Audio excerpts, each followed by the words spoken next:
தந்தை, மைந்தன், தூய ஆவியானவரின் திருப்பெயரிலே இந்த ஓய்வு நாள் வழிபாட்டை காணொளியின் வழியாக காணும்படியாக இணைந்திருக்கிற உங்கள் யாவரையும் மிகுந்த அன்பாய் வாழ்த்தி வரவேற்கின்றேன். தலைகளை தாழ்த்தி இறை சமூகத்தை நோக்கி பார்ப்போம்.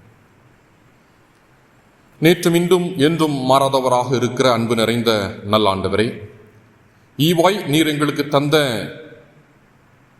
இம்மாதத்தினுடைய இன்னொரு ஓய்வு நாளுக்காக ஸ்தோத்திரம். ஆலயத்தில் இணைந்து உம்மை தரிசிக்க முடியாத ஒரு சூழல் எங்களுக்கு இருந்தாலும் இதோ காணொளியின் வழியாக நாங்கள் இணையக்கூடிய ஒரு ஸ்லாக்கியத்தை எங்களுக்கு உண்டு பண்ணி தந்திருக்கிறீர். நன்றி. இப்பொழுதும் உங்களுடைய பிரசனம் எங்கள் எல்லாரோடும் உடன் இருக்க நாங்கள் ஜெபிக்கிறோம்.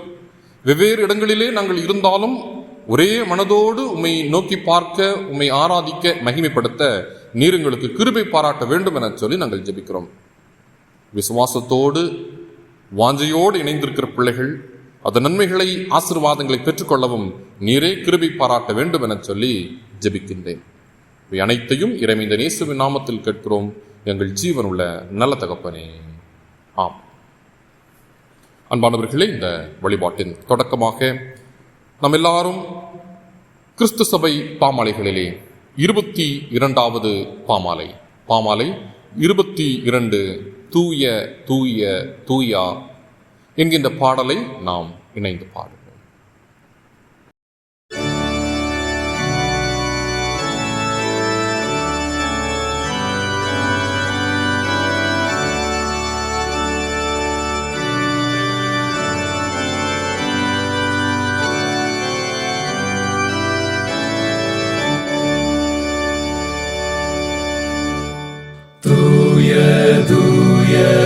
Alleluia, சர்வ வல்ல நாதா, தேவரீர்க்கே நாளும் சங்கீதம் ஏறுமே.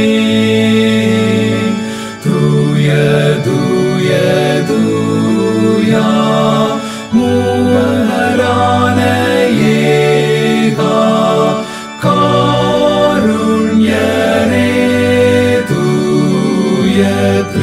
திரியேகரே. தூய தூய தூயா அன்பர் சூழநின்று தெய்வஆசனம் முன்னர் தம் கிரீடம் வைப்பாரே. கேருபீம் சேராபீம் தாழ்ந்து போற்ற பெற்று ஈன்றென்றும் வீட்டாள் வீரநாதியே.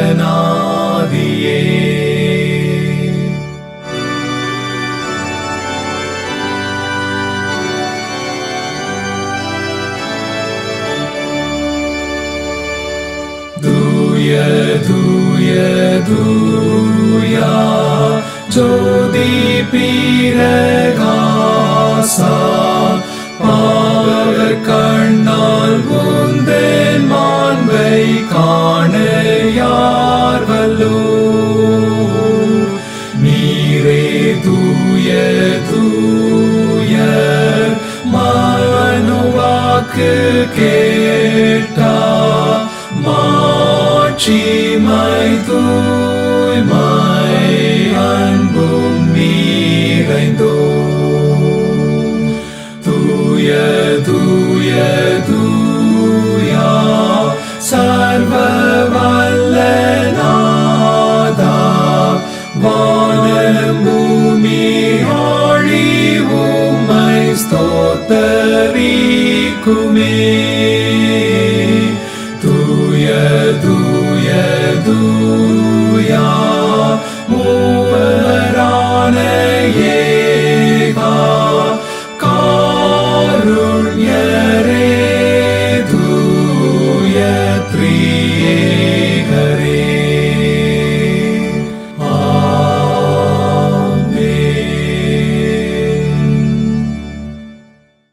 ஆண்டவருடைய திருவசனங்களை தியானிப்பதற்கு முன்பதாக அமர்ந்த இடங்களிலே தலைகளை தாழ்த்தி இறை சமூகத்தை நோக்கி பார்ப்போம்.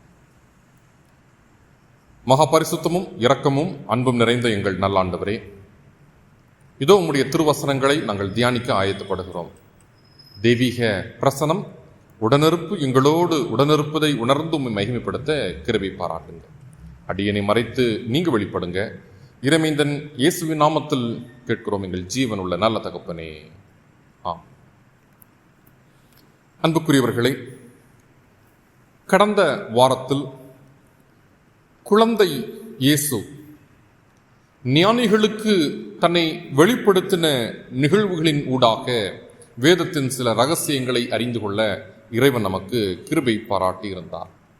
இந்த ஓய்வு நாளில் 12 வயது நிரம்பியவரான இயேசு தேவாலயத்தில் போதகர்களுக்கும் தன் பெற்றோர்களுக்கும் தன்னை எப்படி பிரசன்னமாக்கி கொண்டார் என்பதை நாம் தியானிக்க போகிறோம்.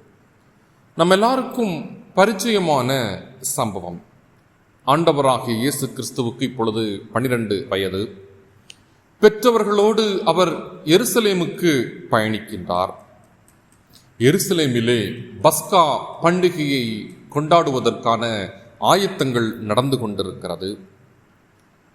ஆனால் அவர்கள் அப்பண்டிகையை நிறைவேற்றது கடந்து செல்லும் பொழுதோ இயேசுவை விட்டுவிட்டு பயணித்து விட்டார்கள்.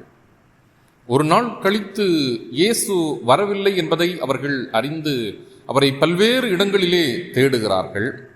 3 நாட்களுக்கு பின்பதாக மீண்டும் இயேசுவினுடைய பெற்றோர் எருசலேமுக்கே வந்து இயேசு அங்கு இருக்கிறாரா என்பதை தேட தொடங்குகிறார்கள். எருசலேம் தேவாலயத்திற்கு அவர்கள் வந்த பொழுது அங்கு ஆண்டவராகிய இயேசு கிறிஸ்து 12 வயதே நிரம்பின இயேசு கிறிஸ்து அங்கிருந்த போதகர்களிடத்திலே ஆசாரியர்களிடத்திலே பேசிக் கொண்டிருப்பதை இயேசுவினுடைய பெற்றோர்கள் பார்க்கிறதை வேத வசனங்களின் வழியாக நாம் அறிந்து கொள்ள முடிகிறது. அதை பார்த்த இயேசுவின் தாயார் இயேசுவை பார்த்து கேட்கின்றார்கள். லூக்கா 2வது அதிகாரம் 48வது வசனம். மகனே, ஏன் எங்களுக்கு இப்படி செய்தாய்? இதோ உன் தகப்பனும் நானும் விசாரத்தோடே உன்னை தேடினோமே என்றார்கள். இந்த கேள்விக்கு இயேசு பதில் உரைக்கின்றார். 49வது வசனம் சொல்லுகிறது, நீங்கள் ஏன் என்னை தேடினீர்கள்? என் பிதாவுக்கடுத்தவைகளில் நான் இருக்க வேண்டியது என்று அறியீர்களா என்று இயேசு சொல்லுகிறார். நம்ம எல்லாருக்கும் பரிச்சயமான சம்பவம். 12 வயதான கிறிஸ்து இயேசுவை காணவில்லை என்கின்ற அங்கலாய்ப்போடு தேடி ஓடி வந்த மரியாளினிடத்திலே இயேசு என்ன தெரியுமா சொல்லுகிறார்? நீங்கள் ஏன் என்னை தேட வேண்டும்? பிதாவுக்கு அடுத்தவைகளை நான் செய்ய வேண்டும் என்று உங்களுக்கு தெரியாதா என்று கேட்கின்றதை நாம் பார்க்க முடிகிறது. இந்த பிதாவுக்கு அடுத்தவைகள் என்றால் என்ன? ஆங்கில வேத புஸ்தகம் சொல்லுகிறது ஃபாதர்ஸ் பிசினஸ், பிதாவினுடைய வேலைகள். அப்போ ஆண்டவராகிய இயேசு கிறிஸ்து தன் தாயாரை பார்த்து, என் பிதாவினுடைய வேலைகள் அநேக காரியங்களை நான் செய்ய வேண்டியிருக்கிறது, இது உங்களுக்கு தெரியாதா என்று தன் தாயாரிடத்திலே கேட்கிறதை நாம் வாசிக்க முடிகின்றது. பிதாவினுடைய வேலை என்ன? பிதா எந்த வேலையை செய்து கொண்டிருந்தார்? அதை இப்பொழுது கிறிஸ்து இயேசு செய்ய வேண்டும் என்கின்ற விருப்பம் கொண்டவராக இருக்கிறார் என்பதை நாம் அறிந்து கொள்ள வேண்டும். பிதாவினுடைய வேலை விருப்பம் என்ன தெரியுமா? இந்த உலகத்தை அவர் படைக்கும் பொழுது, மனுக்குலத்தை அவர் படைக்கும் பொழுது, இந்த உலகத்தில் இருந்த எல்லாம் பரிசுத்தமாயிருந்தது. ஆனால் எப்பொழுது பாவம் மனிதருக்குள்ளாக வர தொடங்கிற்றோ, அது மனுஷனையும் மற்றெல்லா படைப்பையும் அது கேடு நிறைந்த ஒன்றாக மாற்றிவிட்டது. ஆக பரிசுத்தமாய் இறைவன் படைத்த அநேக காரியங்கள்ல இப்பொழுது பரிசுத்தத்திற்கு குறைவு ஏற்பட்ட ஒரு சூழல் வந்திருக்கிறது. ஆக மீண்டும் இதை பரிசுத்தமாக்க வேண்டும் என்பதுதான் இறைவனுடைய முயற்சியாய், விருப்பமாய், வேலையாய் இருக்கிறது. இதைதான் ஆண்டவராகிய இயேசு கிறிஸ்து 12 வயது நிரம்பினவராக தன் தாயாருக்கு தெரியப்படுத்துகிறார், நானும் பிதாவினுடைய அப்பணியை செய்ய வேண்டும், அது என்னுடைய அழைப்பு, அதை நான் செய்து கொண்டிருக்க, அதற்கு நேரான முயற்சிகளை நான் செய்து கொண்டிருக்க, நீங்கள் என்னை ஏன் தேடிக்கொண்டிருக்கிறீர்கள் என்று கேட்கிறதை நாம் புரிந்து கொள்ள வேண்டும். ஆக கிறிஸ்து இயேசு நானும் நீங்களும் எந்த அளவுக்கு பரிசுத்தமாயிருக்கிறோம், ஒருவேளை பரிசுத்தத்தை இழந்திருப்போம் என்று சொன்னால் மீண்டும் நம்மை எப்படி பரிசுத்தமாக்க வேண்டும் என்கின்ற முயற்சிகளை அவர் தொடர்ந்து செய்து கொண்டிருக்கிறதை நம்மால் புரிந்து கொள்ள முடிகிறது. ஆக 12 வயதிலே அவர் தன்னை பிரசன்னமாக்கினதன் வழியாக அவர் தெரியப்படுத்தின மிக முக்கியமான செய்தி என்ன தெரியுமா? நாம் படைக்கப்பட்ட பொழுது எந்த பரிசுத்தத்தை இறைவன் நமக்குள் தந்தாரோ அதே தூய வாழ்வை நாம் இப்பொழுதும் வெளிப்படுத்த வேண்டும் என்கின்ற விருப்பத்தை நாம் அறிந்து கொள்ள வேண்டும் என்பதற்காக தன்னை பிரசன்னமாக்கி கொண்டார். லேவியராகமம் 11வது அதிகாரம் 45வது வசனம் சொல்லுகிறது, நான் பரிசுத்தர், ஆகையால் நீங்களும் பரிசுத்தர்களாய் இருப்பீர்களாக என்று சொல்லப்பட்டிருக்கிறது. 1 பேதுரு 1:15 சொல்லுகிறது, உங்களை அழைத்தவர் பரிசுத்தராய் இருக்கிறது போல நீங்களும் உங்கள் நடக்கைகள் எல்லாவற்றிலேயும் பரிசுத்தராய் இருங்கள் என்று பேதுரு உபதேசிக்கின்றதை நாம் வாசிக்கின்றோம். அதே 1 பேதுரு 1 அதிகாரம் 16வது வசனம் சொல்லுகிறது, நான் பரிசுத்தர், ஆகையால் நீங்களும் பரிசுத்தராய் இருங்கள் என்று எழுதியிருக்கிறதே என்று ஏற்கனவே சொல்லப்பட்ட ஒரு செய்தியை மீண்டும் ஜனங்களுக்கு நினைவுபடுத்துகிறதை நாம் பார்க்க முடிகிறது. என் ஆண்டவர் பரிசுத்தர், என் ஆண்டவர் தூயவர், என்னிலே அதே பரிசுத்தத்தை அவர் எதிர்பார்க்கிறார். அதை இழந்திருக்கிற நாம் மீண்டும் அதை பெற்றுக்கொள்ள வேண்டும் என்கின்ற எண்ணத்தை நமக்குள்ளாக கொண்டு வர வேண்டும். 12 வயது நிரம்பின இயேசு அந்த முயற்சிகளை அவர் செய்ய தொடங்கிவிட்டார் என்பதை இந்த பிரசன்னமாக்குதல் நமக்கு தெரிவிக்கின்றது. எந்த விதத்திலே நாம் நம்மை தூயவர்களாக காண்பிக்க வேண்டும்? வசனம் சொல்லுகிறது, நம்முடைய நடக்கைகள் எல்லாவற்றிலேயும் நாம் பரிசுத்தத்தை காத்துக்கொள்ள வேண்டும். என்னுடைய எல்லா செய்கையிலேயும் என் பரிசுத்தத்தை நான் வெளிப்படுத்த வேண்டிய அழைப்பு நமக்கு இருக்கிறது என்பதை வேதம் நமக்கு சொல்லுகிறது. ஆக முதல்ல இதை ஆழமாக நாம் தியானிக்கும் பொழுது நாம் தூய்மையாய் பரிசுத்தமாய் இருக்க வேண்டிய இடம் என்ன தெரியுமா? நம்முடைய உறவுகளில் தூய்மையாய் இருங்கள். உபாகமம் 7வது அதிகாரம் 1 தொடங்கி 11 முடிய வரக்கூடிய இறை வார்த்தை. இஸ்ரவேல் ஜனங்கள், இறைவன் அவர்களை தன்னுடைய சொந்த ஜனமாக தெரிந்து கொண்டார். அவர்களை அதிகமாய் நேசித்தார். அவர்கள் தூய வாழ்வு வாழ வேண்டும் என சொல்லி விருப்பப்பட்டார். இஸ்ரவேல் ஜனங்கள் பரிசுத்த வாழ்வு வாழ வேண்டும் என்பது இறைவனுடைய விருப்பமாய் இருந்தது.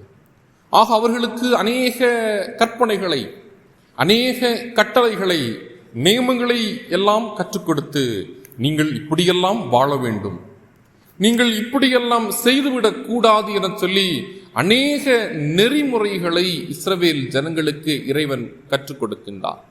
நீங்கள் பரிசுத்தமாய் வாழ்வதற்கு என சொல்லி அநேக ஆலோசனைகளை இறைவன் ஜனங்களுக்கு போதிக்கின்றதை நாம் பார்க்க முடிகிறது. அதில் ஒன்று, யாத்ராகமம் 20வது அதிகாரம் 3வது வசனத்தில் வரக்கூடிய முதலாவது கற்பனையான, என்ன என்று உனக்கு வேறே தேவர்கள் உண்டாயிருக்க வேண்டாம் என்பது.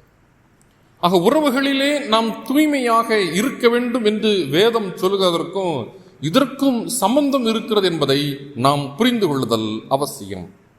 அந்த காலத்தில் பிற நம்பிக்கை கொண்டவர்களை நம்முடைய உறவுகளிலே திருமணம் என்கின்ற பந்தத்தின் வழியாக சேர்க்கும் பொழுது நாம் நம்முடைய இறைவன் மீது வைத்திருக்கிற பற்றிலிருந்து விலகிச் செல்லுகிற அநேக சூழல்களை நம்மால் வேதத்தின் வழியாக அறிந்து கொள்ள முடிகிறது. அதன் வழியாக இறைவன் நம்மில் விரும்புகிற பரிசுத்த ஜீவியத்தை இழந்ததையும் நம்மால் அறிந்து கொள்ள முடிகிறது. ஆக உறவுகளிலே நாம் தூய்மையாய் இருக்க வேண்டும், பரிசுத்தத்தை காத்துக்கொள்ள வேண்டும் என்பது இறைவனுடைய விருப்பமாய் நிலைப்பாடாய் இருக்கிறது என்பதை நாம் புரிந்து கொள்ளுதல் அவசியம். அந்த வசனம் தொடங்குகிற முதல் வசனத்துல நம்ம சில ஊர்களினுடைய, அந்த ஊர்ல வசிக்கக்கூடிய மக்களினுடைய பெயர்களினுடைய பட்டியலை நம்மால் பார்க்க முடிகிறது. ஏத்தியர், கிர்காசியர், எமோரியர், கானானியர், பெரிசியர், ஏவியர், எபூசியர். இந்த பட்டியல்களெல்லாம் சொல்லப்பட்டு அதை தொடர்ந்து வருகிற வசனங்கள் என்ன தெரியுமா சொல்லுகிறது? அவர்களோடு சம்பந்தம் கலவாயாக, அவர்களோடு திருமண ஒப்பந்தம் நீ செய்ய வேண்டாம் என சொல்லி இஸ்ரவேல் ஜனங்களுக்கு சொல்லப்படுகிறது. அதற்கான காரணத்தை பின் வருகிற வசனங்களின் வழியாக அறிந்து கொள்ள முடிகிறது. 4வது வசனம் சொல்லுகிறது, என்னை பின்பற்றாமல் அந்நிய தேவர்களை சேவிக்கும்படி அவர்கள் உன் குமாரரை விலக பண்ணுவார்கள். நீ அந்நியர்களோடு திருமண ஒப்பந்தத்திலே இணைந்து விட்டால் இனி உன்னுடைய பிள்ளைகள் என்னை பின்பற்ற மாட்டார்கள். என்னை போன்று பரிசுத்தமாய் இருக்க வேண்டும் என்கின்ற விருப்பம் அவர்களுக்குள் இருக்காது. என் கற்பனைகளை, நான் சொன்ன நியமங்களை அவர்கள் கை கொள்ள மாட்டார்கள். மாறாக அவர்கள் அந்நிய தேவர்களை சேவிக்கும்படி வழி விலகி செல்லுவார்கள். ஆக உறவுகளிலே தூய்மையாக இருக்க வேண்டும் என சொல்லி இறைவன் இஸ்ரவேல் ஜனங்களுக்கு போதிக்கின்றதை நாம் பார்க்க முடிகிறது. இதற்கு நல்ல எடுத்துக்காட்டு சாலமோன் ராஜா. அவருடைய வாழ்க்கையை குறித்து நாம் தியானிக்கும் பொழுது அநேக இடங்களிலே அவர் உறவுகளிலே பரிசுத்தத்தை காத்துக்கொள்ள தவறினது நிமித்தமாக தன் பரிசுத்தத்தை இழந்து போனதை நம்மால் பார்க்க முடிகின்றது. 1 ராஜாக்கள் 11வது அதிகாரம் 3 தொடங்கி 8 முடிய இருக்கக்கூடிய வசனங்களை நீங்கள் வாசித்து பாருங்கள். உறவுகளிலே நாம் பரிசுத்தமாய் இருக்க வேண்டும், தூயவர்களாக இருக்க வேண்டும் என்று இறைவன் விரும்புகிறார். 1 ராஜாக்கள் 11:4 வசனம் சொல்லுகிறது, அவனுடைய மனைவிகள், அதாவது சாலமோனினுடைய மனைவிகள் அவன் இருதயத்தை அந்நிய தேவர்களை பின்பற்றும்படி சாய பண்ணினார்கள் என்று வசனம் சொல்லுகிறது. உறவுகளிலே அவன் பரிசுத்தத்தை காத்துக்கொள்ள தவறிய காரணத்து நிமித்தமாக இப்பொழுது மெய் ஆண்டவரை விட்டு விலகி அந்நிய தேவர்களை கொண்டாடுகிற ஒரு இடத்திற்கு சாலமோன் தள்ளப்பட்டான் என்று வேதம் சொல்லுகிறது. அத்தோடு முடியவில்லை. அவர்களை மகிமைப்படுத்துகிற வண்ணமாக, அந்நிய தேவர்களை கொண்டாடுகிற வண்ணமாக அவர் அநேக பலிபீடங்களை கட்டி எழுப்பினதாகவும் வேதம் சொல்லுகிறது. 8வது வசனம் சொல்லுகிறது, இப்படியே தங்கள் தேவர்களுக்கு தூபம் காட்டி பலியிடுகிற அந்நிய ஜாதியாரான தன் ஸ்திரீகள் எல்லாருக்காகவும் செய்தான். யாரையெல்லாம் மனமுடித்தானோ, யாரையெல்லாம் திருமணம் என்கின்ற உறவின் வழியாக இணைத்து கொண்டானோ அவர்களுடைய விருப்பத்திற்கு இணங்கி மெய் ஆண்டவரை விட்டு விலகி பரிசுத்தத்தை இழந்து போன நிகழ்வை வேதம் நமக்கு தெளிவாக சொல்லுகிறது. அதனாலதான் இந்த சம்பவம் சொல்லி முடித்ததற்கு பின்பதாக உபாகமம் 7வது அதிகாரம் 6வது வசனம் இவ்விதமாக சொல்லுகிறது, நாம் கர்த்தருக்கு பரிசுத்தமான ஜனமா, நாம் கடவுளுக்குள்ளாக பரிசுத்தமாய் இருக்க வேண்டும் என்று இந்த வசனம் நமக்கு சொல்லுகிறது. இதை காப்பாற்றிக் கொள்ள வேண்டிய பொறுப்பும் அழைப்பும் நமக்கு இருக்கிறது என்பதை நாம் உணர்ந்து கொள்ளுதல் அவசியமாயிருக்கிறது. அவர் கட்டளை, அவருடைய கற்பனைகள், அவருடைய நியமங்களை கைக்கொள்வதன் வழியாக இதை நம்மால் செய்ய முடியும் என்று அந்த அதிகாரத்தினுடைய 11வது வசனம் நமக்கு தெரியப்படுத்துகிறதை நாம் புரிந்து கொள்ள வேண்டும். இறைவன் தூயவராயிருக்கிறார், படைப்புகளும் தூயவராக இருக்க வேண்டும், மனுக்குலமும் தூயவராக இருக்க வேண்டும். நாம் தூயமையாக இருக்க வேண்டிய முதல் இடம் நம்முடைய உறவுகளிலே என்று வசனம் நமக்கு தெளிவாய் சொல்கிறது. 2வது, உறவுகளிலே தூய்மையாய் இருக்கின்ற நாம் நம்முடைய உள்ளத்திலேயும் தூய்மை உள்ளவர்களாக இருக்க வேண்டும். பரிசுத்தத்தை உறவுகளிலே காத்துக்கொள்ள அழைக்கப்பட்டிருக்கக்கூடிய நாம் பரிசுத்தத்தை நம்முடைய உள்ளத்திலேயும் காத்துக்கொள்ளுகின்ற அழைப்பும் இருக்கிறது என்பதை புரிந்து கொள்ள அழைக்கப்படுகிறோம். எபேசியர் 5வது அதிகாரம் 18 தொடங்கி 20 முடிய இருக்கக்கூடிய வசனங்களின் வழியாக இவைகளை நம்மால் புரிந்து கொள்ள முடிகிறது. எபேசு பட்டணம் கிறிஸ்துவை அறியாத ஒரு தேசமாக இருந்தது. பவுல் இந்த எபேசு பட்டணத்திற்கு தான் அவர் அறிந்து கொண்ட கிறிஸ்துவை அறிமுகம் செய்யும்படியாக பயணப்படுகிறார். கிறிஸ்துவின் அன்பை அவர்களுக்கு சொல்லுகிறார். ஆக கிறிஸ்துவின் அன்பை அவர்கள் ருசி பார்க்கின்ற வரைக்கும் டயானிசியஸ் என்று சொல்லக்கூடிய இறைபக்தி கொண்ட மக்களாக தான் எபேசு திருச்சபை மக்கள் இருந்தார்கள். இந்த டயானிசியஸை அவர்கள் எப்படி தெரியுமா வழிபடுவார்கள்? போதை உண்டு பண்ணுகின்ற மதுவை டயானிசியஸுக்கு செலுத்தி அவர்களும் அந்த மதுவை அருந்தி அந்த மது அவர்களுக்குள்ளாக ஏற்படுத்துகிற மாற்றத்தை பக்தி பரவச நிலை என சொல்லி அவர்கள் தவறாக புரிந்து கொண்டு கொண்டாட்டங்களிலே அவர்கள் ஈடுபடுவதை வழக்கமாக வைத்திருந்தார்கள். டயானிசியஸ் வழிபாடு என்பது மது அருந்தி அதை பக்தி என நினைத்து கொண்டாடுகிற ஒரு வழக்கமாக இருந்தது. ஆக மதுவுக்கு அடிமையாகி போதையில் நடனமாடி டயானிசியஸ் என்கின்றவரை மகிமைப்படுத்துகிற ஒரு கூட்டமாக எபேசு பட்டணத்தில் இருந்த ஜனங்களெல்லாம் இருக்கின்றார்கள். இந்த ஜனங்களை தான் பவுல் சந்திக்கின்றார். இந்த ஜனங்களிடத்தில் தான் இயேசுவை குறித்து சொல்லுகிறார். இயேசு ஜனங்களுக்கு செய்த அற்புதங்களை விவரிக்கின்றார். அவருடைய வாழ்க்கையிலே இயேசு என்ன செய்தார் என்பதை கற்றுத் தருகிறார். உங்க வாழ்க்கையில் அவர் என்ன செய்யக்கூடும் என்பதை அவர்களுக்கு போதிக்கிறார். எபேசு பட்டணத்தில் இருந்த அநேகர் தாங்கள் செய்த தவறை உணர்ந்து கொண்டார்கள், கிறிஸ்துவை அறிந்து கொண்டார்கள், கிறிஸ்துவை ஏற்றுக்கொண்டார்கள், கிறிஸ்தவர்களாக மாறிப்போனார்கள். திருச்சபை எபேசு பட்டணத்திலே உருவாக்கப்பட்டது. அதற்கென ஊழியர்கள் நியமிக்கப்பட்டார்கள். அநேகர் திருச்சபைக்கு வந்து கிறிஸ்துவின் அன்பை போதனைகளின் வழியாக கேட்டு அறிந்து கொண்டார்கள். எல்லாம் நடந்து கொண்டிருந்தது. ஆனால் ஏற்கனவே மதுவுக்கு அடிமையாகி இருந்த அவருடைய பழக்கத்தை மாத்திரம் அவர்களால் விட்டுவிட இயலவில்லை. அந்த ஒரு பழக்கம் மட்டும் அவர்களால் வெளியே வர முடியாத அளவுக்கு அவர்களை கட்டுண்டவர்களாக வைத்திருந்தது. எனவே பவுல் எபேசு திருச்சபை மக்களோடு இறை வார்த்தைகளை பகிர்ந்து கொள்ளும் பொழுது இந்த செய்திகளை அவர் தெரிவிக்கின்றார். 18வது வசனம், 19வது வசனம். துன்மார்க்கத்திற்கு ஏதுவான மதுபான வெறி கொள்ளாமல் ஆவியினால் நிறைந்து சங்கீதங்களினாலும் கீர்த்தனைகளினாலும் ஞான பாட்டுகளினாலும் ஒருவருக்கு ஒருவர் புத்தி சொல்லிக் கொண்டு உங்கள் இருதயத்தில் கர்த்தரை பாடி பாடி கீர்த்தனம் பண்ணுங்கள் என்று வசனம் சொல்லுகிறது.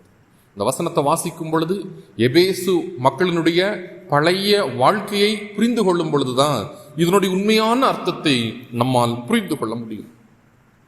மதுவுக்கு அடிமையாகி வழிபடுவதை வழக்கமாக வைத்திருந்த ஜனங்களிடத்திலே பவுல் சொல்லுகிறார், இனி துன்மார்க்கத்துக்கு ஏதுவான மதுபான வெறியை நீங்கள் பெற்றுக்கொள்ள கூடாது. மாறாக நீங்கள் ஆவியில் நிறைந்திருக்க வேண்டும். மது ஏற்படுத்துகிற பரவச நிலை அல்ல பக்தி என்பது. மாறாக ஆவியில் இறைவனை தொழுது கொள்ளுகிற பக்குவத்தை நீங்கள் பெற்றுக்கொள்ள வேண்டும் என சொல்லி எபேசு திருச்சபைக்கு அவர் போதிக்கிறார். நீங்கள் மதுவை அருந்தும் பொழுது உங்கள் இஷ்டத்திற்கு நீங்கள் பேசுவீர்கள், உங்கள் இஷ்டத்திற்கு நீங்கள் வார்த்தைகளை வெளிப்படுத்துவீர்கள். ஆனால் இனி நீங்கள் அப்படி இருக்கக்கூடாது. இனி உங்கள் வாயிலிருந்து சங்கீதங்களும் கீர்த்தனைகளும் ஞான பாட்டுகளும் ஒருவருக்கு ஒருவர் புத்தி சொல்ல வேண்டும் என்று வசனம் சொல்லுகிறது. மதுபான வெறி கொண்டு வீணானதை பேசி வம்புகளை விலைக்கு வாங்க வேண்டாம். தேவையில்லாதை பேசி உளறி அலறிக்கொண்டு நீங்கள் பக்தியை வெளிப்படுத்த வேண்டாம். மாறாக இனி சங்கீதங்களினாலே கீர்த்தனைகளினாலே ஞான பாடல்களினாலே ஒருவருக்கு ஒருவர் புத்தி சொல்லுங்கள் என்று அவர் போதிக்கின்றதை நாம் பார்க்க முடிகிறது. இந்த வசனம் இவ்விதமாக முடிகிறது, உங்கள் இருதயத்தில் கர்த்தரை பாடி பாடி கீர்த்தனம் பண்ணுங்கள். இனி உங்கள் வாயிலிருந்து ஆண்டவரை மகிமைப்படுத்துகிற பாடல் தொனி மாத்திரம் கேட்கப்பட வேண்டும் என சொல்லி அவர் போதிக்கின்றதை நாம் பார்க்க முடிகிறது. தூய்மையாய் நாம் இருக்க வேண்டும். இறைவன் வெளிப்படுத்தின தூய்மை பரிசுத்தம் நம்முடைய வாழ்க்கையில் இருக்க வேண்டும். அது நம்முடைய உள்ளத்தில் இருக்க வேண்டும் என்று சொன்னால் விட முடியாத பாவங்களையும் நம்மிடத்திலிருந்து தூக்கி எறியக்கூடிய ஒரு நிலைக்குள்ளாக நாம் வர வேண்டும். நம் இருதயத்திற்குள்ளாக மறைந்திருக்கக்கூடிய ஜென்ம சுபாவங்கள் பாவங்களை நம்மிடத்திலிருந்து நீக்க வேண்டும். நம்முடைய இருதயம் ஆவியிலே நிறைந்திருக்க வேண்டும். நம்முடைய உள்ளம் ஆவியிலே நிறைந்திருக்க வேண்டும். அதன் வழியாக ஆண்டவரை மகிமைப்படுத்த நாம் பழகிக்கொள்ள வேண்டும் என்று பவுல் போதிக்கின்றதை நாம் பார்க்க முடிகிறது. நீங்களே யோசித்து பாருங்களேன்.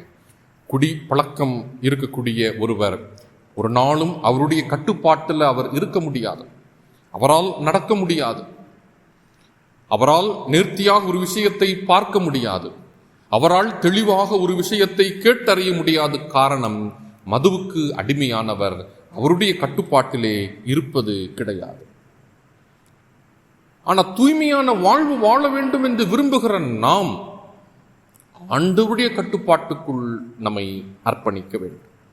ஆண்டவருடைய கட்டுப்பாட்டுக்குள் நம்மை ஒப்புக் கொடுத்து தூய வாழ்வை நம்முடைய உள்ளத்தில் வெளிப்படுத்துகின்ற அழைப்பை இறைவன் நமக்கு தருகிறார். 2 தெசலோனிக்கேயர் 2வது அதிகாரம் 13வது வசனத்தினுடைய தொடக்கம் இவ்விதமாக சொல்லுகிறது: கர்த்தருக்கு பிரியமான சகோதரரே, நீங்கள் ஆவியினாலே பரிசுத்தமாக்கப்பட வேண்டும். நீங்கள் எப்படி பரிசுத்தத்தை வெளிப்படுத்த வேண்டும்? ஆவியிலே உங்கள் பரிசுத்தத்தை வெளிப்படுத்த வேண்டும். வார்த்தையில் மாத்திரம் அல்ல, உங்கள் இருதயமும் பரிசுத்த ஆவியினால் நிரப்பப்பட்டிருக்க வேண்டும் என்பதை இந்த வசனங்கள் நமக்கு தெரிவிக்கின்றதை நாம் பார்க்க முடிகிறது. கிறிஸ்துவுக்குள் அன்பானவர்களே, நானும் நீங்களும் கிறிஸ்து நம்மில் விரும்புகிற பரிசுத்தத்தை காத்துக்கொள்ள வேண்டும் என்பதை புரிந்து கொள்ள அழைக்கப்படுகிறோம். சாது சுந்தர் சிங் என்கின்ற ஒரு தேவ மனுஷன் ஒருமுறை அவர் லண்டன் தேசத்திற்கு பயணிக்கின்றார். அங்கு ஒரு அமைச்சரை அவர் சந்திக்கும்படியாக அவர் விரும்பினார். அவருடைய வீட்டு வாசலுக்கு சென்றார்.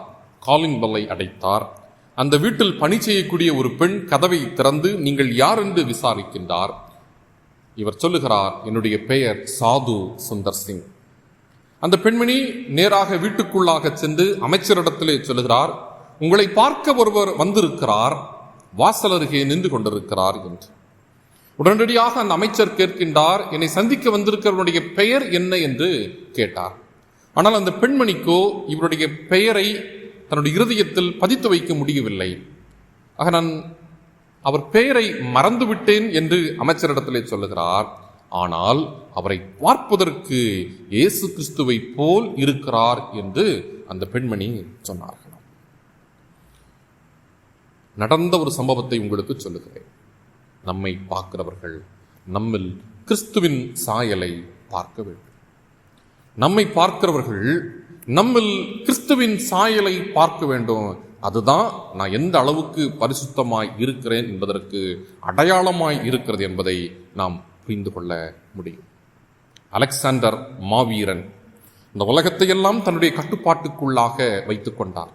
ஒவ்வொரு தேசமாய் அவர் புறப்பட்டு செல்லுவார். அந்த தேசத்தை வீழ்த்தி விடுவார். அந்த தேசம் அவருடைய கட்டுப்பாட்டுக்குள் போய்விடும். இப்படி காசா பட்டணத்திற்கு போகிறார். காசா பட்டணத்தை வீழ்த்தி விடுகிறார். அதை தன்னுடைய கட்டுப்பாட்டுக்குள் வைத்து விட்டார்.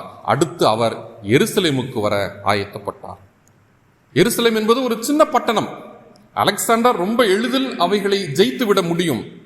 எருசலேமுக்கு வரப்போகிறார் என்கின்ற செய்தி எருசலேமில் இருந்த பிரதான ஆசாரியருக்கு தெரிவிக்கப்படுகிறது. பிரதான ஆசாரியருக்கு என்ன செய்வது என சொல்லி தெரியவில்லை. அந்த தேசத்தில் இருந்த அத்தனை ஆசாரியர்களையும் ஓரிடத்திற்கு வரும்படியாக அழைக்கின்றார். எல்லாரும் ஓரிடத்திலே கூடியிருந்தார்கள். அந்த காலத்துல ஆசாரியர்களும் பிரதான ஆசாரியர்களும் அவருடைய நெற்றியிலே பொன்னினால் ஆன ஒரு பட்டையை அவர்கள் அணிவதை வழக்கமாக வைத்திருந்தார்கள். அந்த பட்டையில் ஹோலினஸ் டு த லார்ட் என்கின்ற வார்த்தை பொறிக்கப்பட்டிருக்கும்.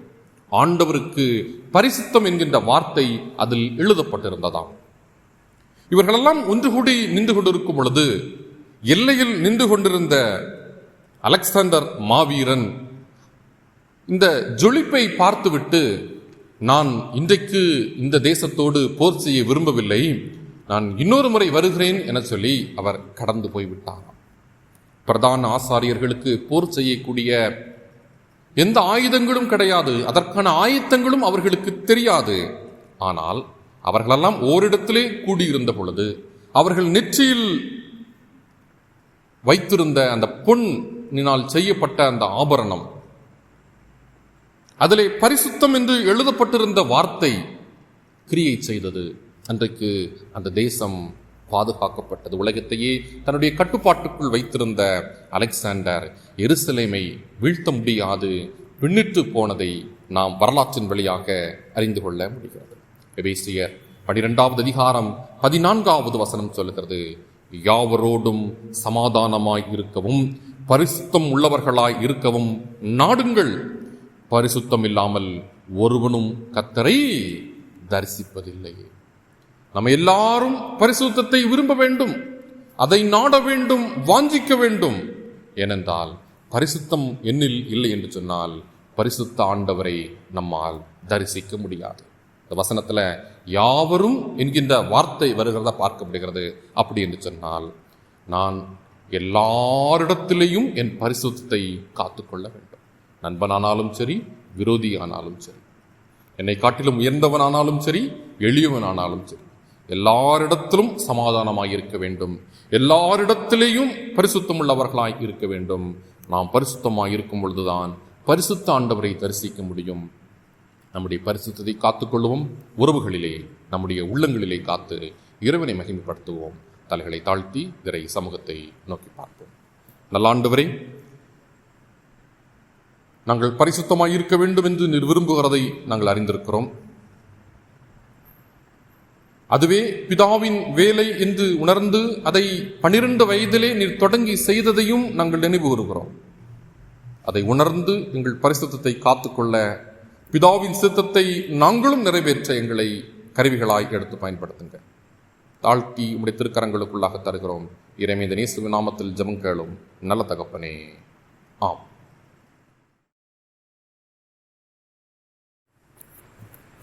திருச்சபையாருக்கு அறிவிக்க வேண்டிய அறிவிப்புகள்.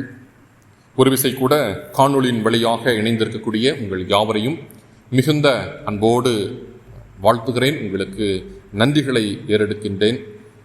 இந்த காணொளியை உங்கள் நண்பர்களுக்கும் நம்முடைய திருச்சபை சார்ந்த மற்றவர்களுக்கும் நீங்கள் அனுப்பி அவர்களையும் பார்க்கும்படியாக உற்சாகப்படுத்தும்படி உங்களை மிகுந்த அன்போடு கேட்டுக்கொள்கிறேன். நீங்களும் குடும்பமாக அமர்ந்து ஜெபத்தோடு செய்திகளை கேட்க உங்களை அன்பாய் வேண்டிக் கொள்ளுகிறேன். அன்பானவர்களே, இந்த நிதியாண்டினுடைய கடைசி 3 மாதங்களுக்குள்ளாக நாம் வந்திருக்கிறோம். ஆக சந்தா, ஏலபாக்கி மற்றும் இதர நிலுவை தொகைகளை மார்ச் மாதம் 31ஆம் தேதிக்குள் நீங்கள் செலுத்தி அதன் ரசீதுகளை பெற்றுக்கொள்ளும்படியாக மிகுந்த அன்போடு உங்களை கேட்டுக்கொள்ளுகிறேன். அன்பானவர்களே, பேராயரிடத்திலிருந்து நமக்கு ஒரு கடிதம் வந்திருக்கிறது. அந்த கடிதத்தின்படி 1க்கு மேற்பட்ட போதக சேகரத்தில் சந்தா உறுப்பினராக இருப்போர் தென்னிந்திய திருச்சபை கோவை பேராயத்தினுடைய சட்ட விதியின்படி எந்த போதக சேகரத்தில் வாக்கு செலுத்த விரும்புகிறீர்களோ அதை எழுத்தின் மூலமாக நீங்கள் முன் அறிவிக்க வேண்டும். எனவே நம்முடைய திருச்சபையில் 1க்கும் மேற்பட்ட போதக சேகரத்தில் உறுப்பினராக இருக்கிறவர்கள், டூயல் மெம்பர்ஷிப் வைத்திருக்கிறவர்கள், இதனை எழுத்து மூலம் இந்த மாதத்தினுடைய இறுதிக்குள் தெரிவிக்கும்படியாக உங்களை அன்பாய் கேட்டுக்கொள்கிறேன். பேராயருடைய கடிதத்தை நம்முடைய ஆலயத்தினுடைய தகவல் பலகையிலே நீங்கள் பார்த்து அறிந்து கொள்ளும்படியாகவும் உங்களை அன்பாய் கேட்டுக்கொள்கிறேன். இந்த வாரத்தில் பிறந்தநாள் மற்றும் திருமண நாட்களை நினைவு கூறுகிறவர்கள்: 16/1 திரு S.K. தியாகராஜன் அவர்கள், 19/1 திருமதி ஜான்சி ராணி அவர்கள், 19/1 திரு W. ஹாமில்டன் சாமுவேல் அவர்கள், 20/1 திரு ஜே செல்வராஜ் அவர்கள், 20 திருமதி வசந்தி மெட்டில்டா அவர்கள், 22 மாஸ்டர் டெரிக் அவர்கள். திருமண நாட்களை நினைவு கூறுகிறவர்கள் 19 திரு மாணிக்கம் திருமதி வசந்தா மாணிக்கம் அவர்கள், 20 திரு டி இம்மானுவேல் பாக்கியராஜ் திருமதி கிறிஸ்டி ஜெயசீலி இமானுவேல். ஆக விசேஷித்த நாட்களை நினைவு கூறுகிற உங்களை இறைவன் தொடர்ந்து ஆசீர்வதிக்கட்டும், மேலான நன்மைகளினாலே திருப்திப்படுத்தட்டும்.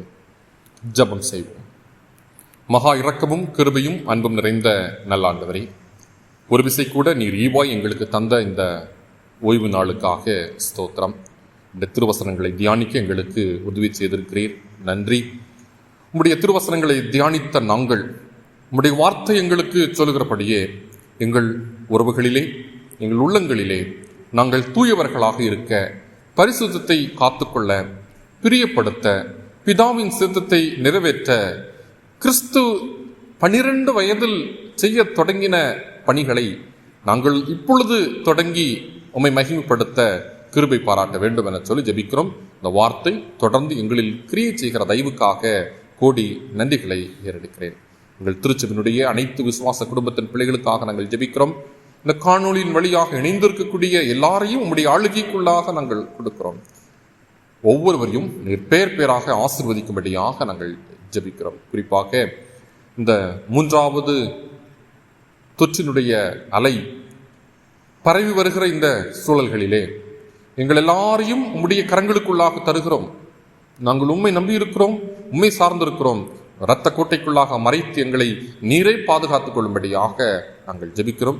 வேலை இடங்களில் நாங்கள் பயணிக்கிற நேரங்களில் எங்களுக்கு வேண்டிய பாதுகாப்பை நீரே உறுதி செய்திரும்படியாக நாங்கள் வேண்டுகிறோம். நீர் ஆசீர்வதிக்கிற தயவுக்காக நன்றி. திருச்சபையினுடைய அனைத்து உறுப்பினர்களுக்காக நாங்கள் வேண்டுகிறோம். சிறு குழந்தைகள் தொடங்கி வயதான பெரியவர் வரையிலே பேர் பேராக ஆசீர்வதித்து நன்மைகளினால் திருப்திப்படுத்த வேண்டும் என சொல்லி நாங்கள் ஜெபிக்கிறோம். குறிப்பாக விசேஷித்த நாட்களை நினைவு கூறுகிற எங்கள் திருச்சபையாரை நீர் இன்னும் அதிகமாய் ஆசீர்வதிக்க நாங்கள் ஜெபிக்கிறோம். அவர்களுக்கு வேண்டி அனைத்து ஆசீர்வாதங்களையும் நீர் கட்டளை எடுக்கிற தயவுக்காகவும் கோடி நன்றிகளை எடுக்கிறேன். பாதுகாத்துக் கொள்ளுங்க, வழிநடத்துங்க, துணை செய்யுங்க. சீக்கிரத்திலே உம்முடைய ஆலயத்திலே கூடி உம்மை மகிமைப்படுத்தக்கூடிய நாட்களை எங்களுக்கு கட்டளையிடுங்க. இவை அனைத்தையும் இறைமைந்தன் இயேசுவின் நாமத்தில் கேட்கிறோம் எங்கள் ஜீவனுள்ள நல்ல தகப்பனே, ஆமீன். என் ஆத்துமாவே கர்த்தரை ஸ்தோத்திரி, என் முழு உள்ளமே பரிசுத்த நாமத்தை ஸ்தோத்திரி. என் ஆத்துமாவே கர்த்தரை ஸ்தோத்திரி, கர்த்தர் செய்த சகல உபகாரங்களையும் மறவாதே.